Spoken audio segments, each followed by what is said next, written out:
Assalamualaikum warahmatullahi wabarakatuh. Perkenalkan, nama saya Rafiq Khairil Insan dari kelas 2C NPM 192191116.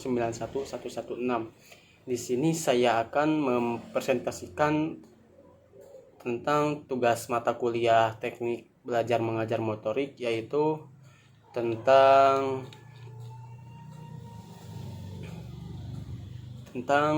proses dan kondisi belajar gerak, yang di dalamnya ada proses belajar gerak dan kondisi belajar gerak. Pertama-tama dan yang paling utama, mari kita panjatkan puji serta syukur kehadirat Allah Subhanahu wa Ta'ala, yang mana telah memberikan kita nikmat, terutama nikmat iman dan nikmat Islam.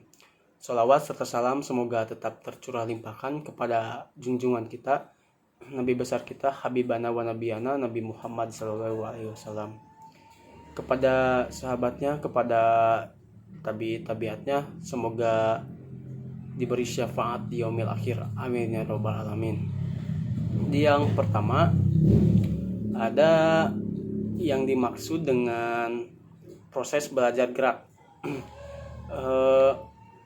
Proses belajar gerak bisa dibagi menjadi 3 fase belajar, yaitu ada fase kognitif yang merupakan fase awal dalam belajar gerak.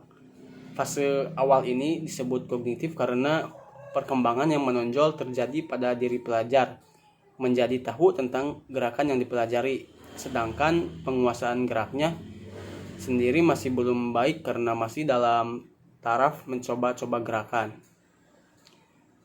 Kemudian di yang kedua ada fase asosiatif.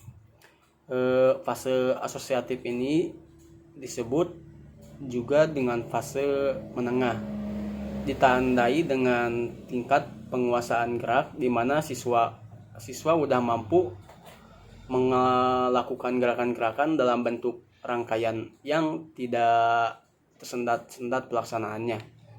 Terus yang ketiga ada fase otonom. Fase otonom bisa dikatakan sebagai fase akhir dalam belajar gerak. Fase ditandai dengan tingkat penguasaan gerak di mana siswa mampu melakukan gerakan tampilan secara otomatis.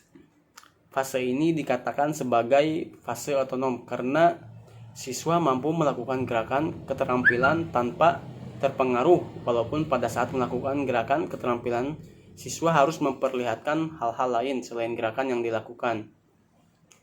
Kemudian lanjut ke materi kondisi belajar gerak.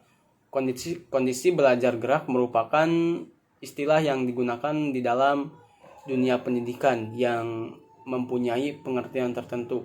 Kata kondisi bisa berarti keadaan atau syarat, sedangkan belajar bisa berarti terjadinya perubahan pembawaan atau kemampuan yang setelah terjadi proses edukatif. Kemudian kondisi belajar gerak adalah suatu keadaan yang diperlukan agar proses belajar bisa berlangsung sesuai dengan tujuan yang hendak dicapai. Dan kondisi belajar gerak juga sangat menentukan pencapaian hasil belajar.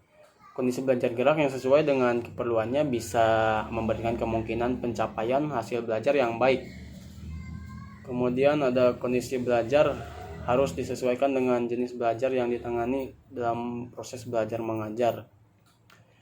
Kondisi belajar gerak adalah suatu keadaan yang diperlukan agar proses bisa berjalan langsung sesuai tujuan, yang di dalamnya ada kondisi internal dan kondisi eksternal.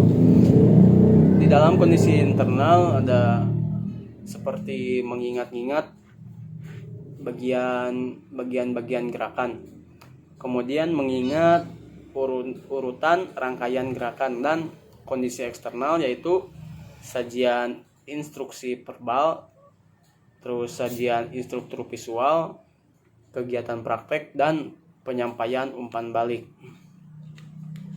Kemudian kesimpulannya, jadi proses belajar gerak terjadi dalam 3 fase belajar, yaitu ada fase kognitif, fase asosiatif, dan fase otonom. Fase kognitif merupakan awal, fase asosiatif merupakan pertengahan, dan fase otonom merupakan akhir dalam belajar gerak. Kondisi belajar gerak adalah suatu keadaan yang diperlukan agar proses belajar bisa berlangsung sesuai dengan tujuan yang hendak dicapai. Keadaan yang perlu diperlukan agar proses belajar terjadi mencakup keadaan yang ada pada diri pelajar dan perlakuan yang dikenakan kepada pelajar menentukan hasil belajar. Mungkin saran saya mempresentasikan, menyadari bahwa presentasi ini banyak sekali kesalahan dan sangat jauh dari kesempurnaan. Tentunya saya akan terus mengasah atau memperbaiki lagi dengan mengacu pada sumber yang dapat dipertanggungjawabkan nantinya. Karena itu saya sangat mengharapkan kritik dan saran tentang pembahasan makalah atau presentasi saya ini.